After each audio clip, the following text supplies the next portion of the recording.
నమస్తే, welcome to Leo. మనతో పాటు ఉన్నారు సీనియర్ జర్నలిస్ట్ భరత్ రెడ్డి గారు. సార్ నమస్తే. నమస్తే సార్, మనం చూసుకుంటే ఏదైతే తల్లి పైన కేసు గెలిచానని చెప్పి సాక్షిలో సంబరాలు కావచ్చు, జగన్ ఏదైతే అట్టహాసంగా చేస్తున్నటువంటి వికృత చేష్టలు కావచ్చు, ఎలా చూడాలి? అది కాక రేపో మాపో తల్లి చెల్లి ఇద్దరు కలిసేసి పై కోట్లకి వెళ్ళబోతున్నారు, జగన్కి భారీ షాక్ తగలబోతుందని చెప్పి కొంత వార్తలు. సో ఖచ్చితంగా ఈడీ ఎంట్రీ అయ్యే అవకాశాలు ఉన్నాయి, జగన్ బెయిల్ రద్దయ్యే అవకాశాలు ఉన్నాయి, జగన్ని కూడా అరెస్ట్ చేయబోతున్నారనే సంగతి మనం విన్నాం. అదిగాక గతంలో తన జగన్మోహన్ రెడ్డికి చాలా సన్నిహితంగా ఉన్నటువంటి ఒక ఉండవల్లి అరుణ్ కుమార్ గారు కూడా ఈసారి అరెస్ట్ అయితే ఖచ్చితంగా 10 ఏళ్ళు మాత్రం తగ్గదు అని చెప్పేసి అంటున్నారు. సో మొత్తానికి వైసీపీ పార్టీ బంద్ కాపోతుందా?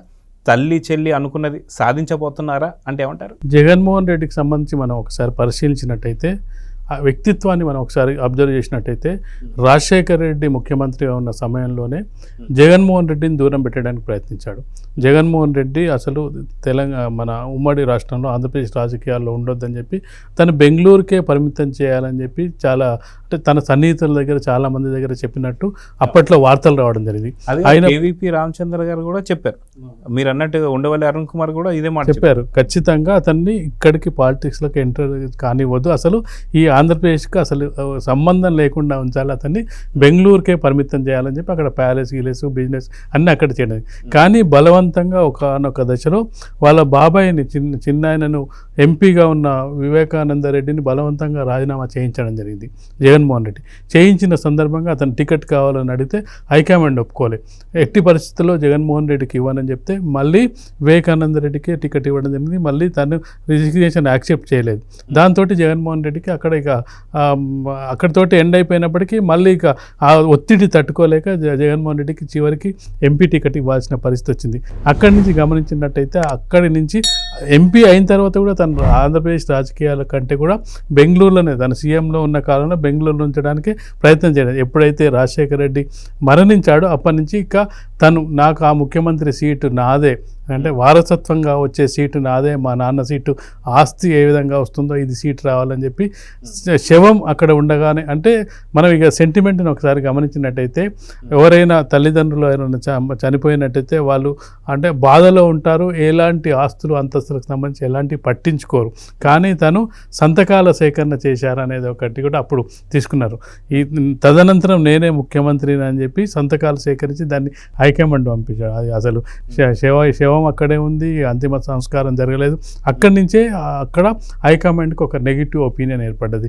ఇతన్ని ఇలాగే కొనసాగించినట్టయితే మనకు ముందు ప్రమాదం అని చెప్పి పార్టీ లాస్ అవుతుంది, పార్టీ జీరో అవుతుంది అని తెలిసినప్పటికీ పార్టీ అతన్ని బేర్ చేయకుండా అతన్ని బయటికి పంపించడం జరిగింది.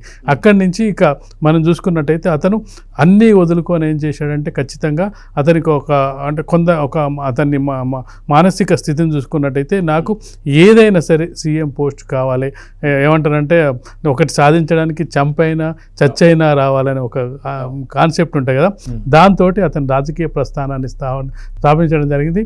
అప్పట్లో అందరూ తెలంగాణకు అనుకూలంగా ఉన్నప్పటికీ, జగన్మోహన్ రెడ్డి మధ్యలో ఉన్నప్పటికీ ఆంధ్రప్రదేశ్ ప్రజలు ఆంధ్రప్రదేశ్ విభజిత ఆంధ్రప్రదేశ్ను చంద్రబాబు నాయుడు గారు అయితేనే అభివృద్ధి చేయగలరు, ఉమ్మడి రాష్ట్రాన్ని చంద్రబాబు నాయుడు గారే అభివృద్ధి చేయడం జరిగింది, హైటెక్ సిటీని నిర్మించడం జరిగింది కాబట్టి అని చెప్పి మొదటిసారి అతనికి అవకాశం ఇచ్చినప్పటికీ, ఇక రెండోసారి ఈయన పాదయాత్రలు చేసి ఒక్క ఛాన్స్ అంటూ ఆ కాంగ్రెస్ పార్టీ మొత్తం వీక్ అవ్వడం, ఆ కాంగ్రెస్ పార్టీ మొత్తం కూడా ఈయన వెంట ఉండడం, ఇదంతా ఏదో కలిసి వచ్చి మొత్తానికి ముఖ్యమంత్రి అవ్వడం జరిగింది. ముఖ్యమంత్రి అయిన సందర్భంలో కూడా ఆయన మనస్తత్వాన్ని మనం చూసుకున్నట్టయితే, మొదటగా ముఖ్యమంత్రి కావడానికి సహాయపడిన చెల్లిని మొదట దూరం పెట్టడం జరిగింది.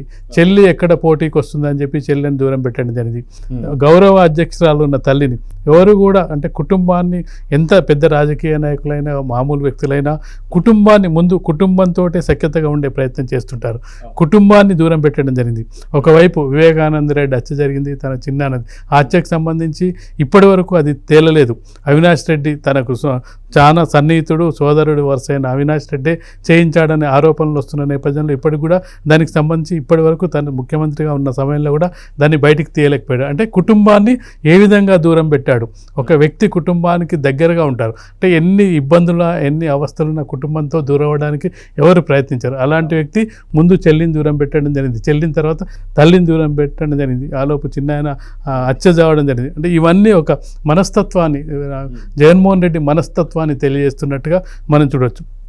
ఇప్పుడు మనం చూసుకుంటే అధికారం కోల్పోయిన తర్వాత, అధికారం కోల్పోయిన వెంటనే కనీసం ఒక 6 నెలలు సంవత్సరం ఆగి ఎందుకు ఇప్పటి వరకు ఏ పార్టీ అయినా ఒకవేళ అధికారం కోల్పోయినట్టయితే మనం ఎందుకు అధికారాన్ని కోల్పోయాం, మనం ఎక్కడ ఓటమి చెందాం, ఎందుకు ప్రజలు మనల్ని తిరస్కరించారు, 151 సీట్లు ఇచ్చిన ప్రజలు 11 సీట్లకు మనల్ని ఎందుకు పరిమితం చేశారని చెప్పి రివ్యూ చేసుకుంటారు. అసలు దాని మీద చర్చలు జరుపుకుంటారు, పార్టీ నాయకులతో చర్చిస్తారు.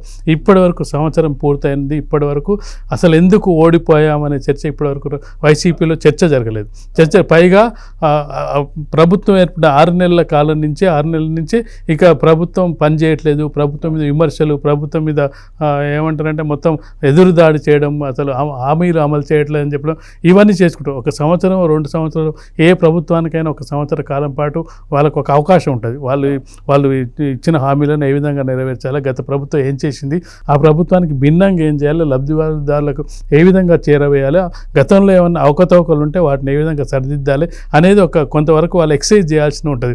ఆ అవకాశం కూడా ఇవ్వకుండా పూర్తి స్థాయిలో 6 నెలల నుంచే ఇక దాడి ప్రారంభించడం జరిగింది.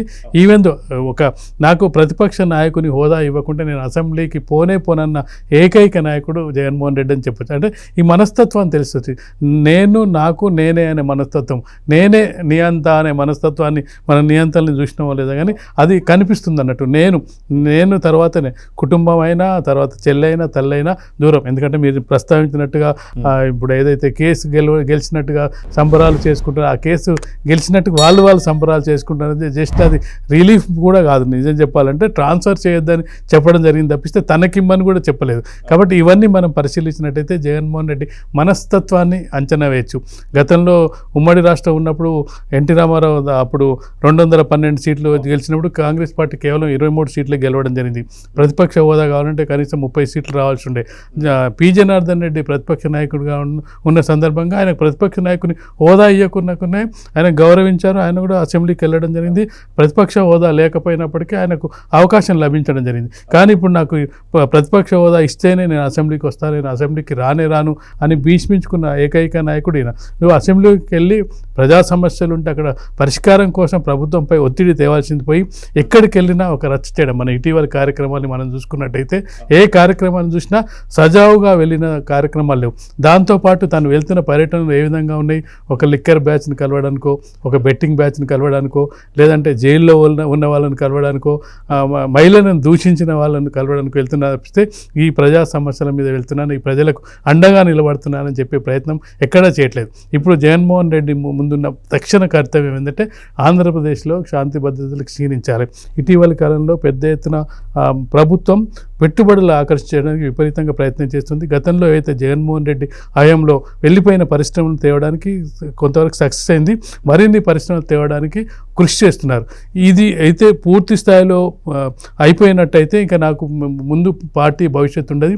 ఈ లోపే ఏదో విధంగా ఘర్షణ వాతావరణం నెలకొట్టి శాంతి భద్రతలకు విఘాతం కలిగించినట్టయితే వచ్చే పెట్టుబడులు రావు.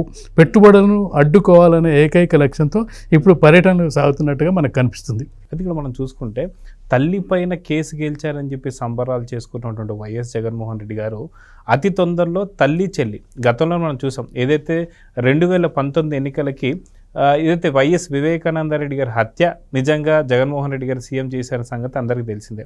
సో ఇది నారాసుర రక్త చరిత్ర అన్నందుకే ఆ రోజు పూర్తిగా జగన్మోహన్ నమ్మారు. అది కాక ఒక్క ఛాన్స్ అని చెప్పేసి అన్నారు. కానీ అదే చెల్లి అన్న నిన్ను ఎక్కువ కాలం ఎవరు నమ్మరు అని చెప్పేసి అన్నదే నిజమైంది. అదే చెల్లి ఎవరైతే షర్మిల గారు ఉన్నారో, ఏదైతే తన పైన చేసినటువంటి ఒక హరాస్మెంట్ కావచ్చు, లేదంటే క్యారెక్టర్ అసాసినేషన్ కావచ్చు, ఇది కూడా ఫలితం ఎలా వచ్చిందో చూసాం. అదేవిధంగా అదే తల్లి వచ్చేసి నిజంగా వైఎస్ఆర్కి సంబంధించినటువంటి వారసురాలు షర్మిల మాత్రమే అని చెప్పినందుకు 151 స్థానం నుంచి 11 స్థానం పడిపోయారు. ఇప్పుడు కూడా తల్లి పైన విజయం సాధించానని చెప్పి సంబరాలు చేసుకుంటుంటే ఒక జగన్మోహన్ రెడ్డి ఎవరైతే ఉన్నారో ఖచ్చితంగా అదే తల్లి అదే చెల్లి మరొక చెల్లి అయిన సునీత సుప్రీంకోర్టు దాకా వెళ్ళే అవకాశాలు ఉన్నాయి. సో నిజంగా సుప్రీంకోర్టులో ఎలాంటి తీర్పు రాబోతుంది అంటే ఏం చెప్తారు? ఖచ్చితంగా సుప్రీంకోర్టు తీర్పు ఇప్పుడు ఏదైతే ట్రాన్స్ఫర్లు షేర్లకు సంబంధించి జగన్మోహన్ రెడ్డి సంబరాలు చేసుకుంటున్నారో అది నిజంగా చెప్పినట్టయితే షర్మిలకు ట్రాన్స్ఫర్ చేయొద్దని చెప్పారు, కానీ తనకు రిటర్న్ ఇవ్వమని కూడా చెప్పలేదు. దానికి సంబరాలు చేసుకోవడం ఒక ఎత్తు అయితే, విజయమ్మ ఏదైతే ప్రకటించిందో వారసురాలు షర్మిల అని ప్రకటించిందో దాన్ని జీర్ణించుకోలేకపోతున్నాడు జగన్మోహన్ రెడ్డి. జగన్మోహన్ రెడ్డి ఏంటంటే తానే సర్వం అని అనుకునే రకంగా మనకు కనిపిస్తుంది. ఎందుకంటే ఇక్కడ మనం చూసుకున్నట్టయితే ఖచ్చితంగా కూడా షర్మిల ఎక్కడ వారసత్వానికి పోటీగా వస్తుందనే ఉద్దేశంతో తనని పక్కన పెట్టండి జరిగింది. ఒకవేళ నేను అరెస్ట్ అయినట్టయితే నా అరెస్ట్ ద్వారా ఆటోమేటిక్గా ఏంటంటే వారసత్వం వరకు వస్తుంది. ఖచ్చితంగా రాజశేఖర రెడ్డి వారసులుగా జగన్మోహన్ రెడ్డి తర్వాత షర్మిలకు వస్తుంది. షర్మిల పాత్ర కూడా ఉంది. 2019 ఎన్నికల్లో నీ గెలుపుకు నువ్వు జైల్లో ఉన్న కాలంలో ఆమె పాదయాత్ర చేసింది. ఆటోమేటిక్గా అది ఎక్కడొస్తే నన్ను ఎక్కడ మర్చిపోతారో జనాలు, షర్మిల కనుక సీఎం కనుక అయితే, నేను జైల్లో ఉన్నట్టయితే ఆమె సీఎం అయితే నన్ను ఎక్కడ మర్చిపోతారో అనే ఉద్దేశంతో తనని దూరం పెట్టడం జరిగింది. ఈ ప్రక్రియలను మనం గమనించినట్టయితే ఎవరైనా అంటే మనం ప్రపంచంలో ఎక్కడైనా చూసుకున్నట్టయితే తల్లి మీద గెలిచినట్టుగా ఎవరైనా సంబరాలు చేసుకుంటారా? అసలు తల్లి మీద కేసే వేరు. తల్లి మీద ఏదైనా ఉంటే తల్లికి ఇచ్చే ప్రయత్నం చేస్తారు. ఒకవేళ తల్లి అసంతృప్తి చెందితే నీకు అసంతృప్తి ఎందుకు, ఏదైనా నీది నువ్వే తీసుకోలే, నేను నీకు ఎందుకు అడ్డం పడతా అని చెప్పే ప్రయత్నం చేశారు. కానీ తల్లి మీద కేసు వేసినా, నేను తల్లి మీద గెలిచినా అని సంబరాలు చేసుకోవడం అనేది విడ్డూరంగా ఉంది. ఒకవేళ నిజంగానే గెలిచినట్టయితే ఎవరు బయట చెప్పుకోరు. ఎందుకంటే తల్లి మీద గెలిచిరంటే దాన్ని సంబరంగా చూడరు ఎవరు. అంటే సెంటిమెంట్ ఉన్న ప్రజలు దాన్ని ఎవరు కూడా సంబరంగా చూడరు. వీడేంది ఈ విధంగా సంబరాలు తల్లి మీద గెలవడం ఏందని అనుకుంటారు. వీళ్ళు నిజంగానే ఏమైనా ఇంటర్నల్గా కేసులు ఉన్నా కానీ లోపలనే జరిగిపోయింది అనుకుంటారు. కానీ బయటికి పబ్లిసిటీ చేసుకునేంత ప్రచారం అయితే చేసుకోరు. ఈ దశలో మనం చూసుకున్నట్టయితే మీరు అడిగినట్టుగా ఖచ్చితంగా కూడా షర్మిల ఏదైతే మొదటి నుంచి చెప్తున్నదో ఈడీకి సంబంధించిన ఈ షేర్ల విషయంలో ఈడీ ఎంటర్ అవుతుందని చెప్తున్నదో, ఈడీ ఎంటర్ అవుతుంటే ఖచ్చితంగా కూడా తనకు సన్నిహితంగా ఉన్న వాళ్ళు జగన్మోహన్ రెడ్డికి మనం చూసుకున్నట్టయితే జగన్మోహన్ రెడ్డి నుంచి ఒక్కొక్కరుగా విడిపోవడానికి ప్రధాన కారణాలు మనం విశ్లేషించుకోవచ్చు. విజయసాయి రెడ్డి మొత్తం 3 తరాల నుంచి విజయసాయి రెడ్డి వాళ్ళ కుటుంబంతో ఉన్నారు. ఈరోజు ఎందుకు వదిలిపెట్టాడంటే నెక్స్ట్ ఏమైనా జరిగితే నేను కనీసం అంటే ఈ స్థాయిలోనన్నా కనీసం దూరం ఉందాం, ఒక దశకు వచ్చిన తర్వాత చివరి దాకా ఎందుకు ప్రయాణించడం, ఈ దశ నుంచి అయినా కొంచెం వెనక్కి వచ్చినట్టయితే నేను కొంత సేఫ్ జోన్లో ఉంటానని చెప్పి విజయసాయి రెడ్డి వెనక్కి రావడం జరిగింది. ఈ కేసులన్నీ గతంలో సిబిఐ కేసులకు సంబంధించి అరెస్టులు, జైల్లో పోవడం ఇవన్నీ జరిగినప్పటికీ ఈడీ కేసు విషయంలో మొదటి నుంచి కూడా జగన్మోహన్ రెడ్డి భయపడుతున్నది. ఈడీ కేసులో అరెస్ట్ అయినట్టయితే అన్ని విషయాలు చర్చించి చెప్పగలిగే ఉండవల్లని కుమార్ చెప్పడం జరిగింది. మినిమం 10 సంవత్సరాలు జైలు శిక్ష అనుభవించే అవకాశం ఉంటుందని చెప్పి, అంటే ఇవన్నీ జగన్మోహన్ రెడ్డి ఏవైతే చేయకూడని పనులు చేసిండో అన్ని మొత్తం అష్టదిగ్బంధంలోకి వెళ్ళాడని చెప్పుకోవచ్చు. ఎందుకంటే ఒకవైపు ప్రజల నుంచి సానుభూతి లేదు, ఇప్పుడు పూర్తిగా నెగిటివ్ దాని మీద ఆధారపడ్డాడు. పాజిటివ్గా వెళ్తే కొట్టలేను. మనం చూసుకున్నట్టయితే పాజిటివ్ వెళ్ళాలంటే చంద్రబాబు నాయుడు కూటమి ప్రభుత్వం కంటే, పవన్ కళ్యాణ్ కంటే, లోకేష్ కంటే నీకు 1 మార్క్ అన్న ఎక్కువ రావాలి. వాళ్ళకి 70 మార్కులు 80 మార్కులు వస్తే నీకు 81 మార్క్ అన్న రావాలి. లేదు అట్లాంటి పరిస్థితుల్లో 80 వచ్చలేదు. ఇక్కడ పాస్ మార్కులే వచ్చే పరిస్థితి లేదు. ఈ సంవత్సర కాలంలో నువ్వేమైనా సాధించి నువ్వేమైనా కనీసం 11 సీట్ల నుంచి నేనేమైనా పెరుగుదల చేసుకున్నానంటే ఆ 11 మంది ఉండే పరిస్థితి లేదు. కాబట్టి ఏం చేయాలి? చర్చల్లో ఉండాలంటే ఏదో ఒకటి నెగిటివ్ అన్న చేయాలి. పాజిటివ్ అన్న చేసి ముందుకు రావాలి, నెగిటివ్ అన్న చేసి ముందుకు రావాలి. ఆ నెగిటివ్ తత్వాన్ని ఎంపిక చేసుకొని వెళ్తున్నాడు. కాబట్టి ఇప్పుడు మీరు చెప్పినట్టుగా ఖచ్చితంగా ఈడీ ఎంటర్ అయ్యే అవకాశం ఉంది, సుప్రీంకోర్టుకు వెళ్ళే అవకాశం ఉంది. ఖచ్చితంగా ఈ త్వరలోనే జగన్ అరెస్టుకు సంబంధించిన ముహూర్తం అయితే ఫిక్స్ అయ్యే అవకాశం అయితే మనకు స్పష్టంగా కనిపిస్తున్నాయి. సో చూద్దాం సార్, ఖచ్చితంగా తల్లి చెల్లిని వేధించినటువంటి ఒక జగన్మోహన్ రెడ్డికి ఖచ్చితంగా కోర్టులో పెద్ద దెబ్బ తగలబోతుంది అని చెప్పి అయితే అర్థమవుతుంది. సో చూద్దాం జరగబోతుందో. నమస్తే. Please subscribe to Leo news for more videos.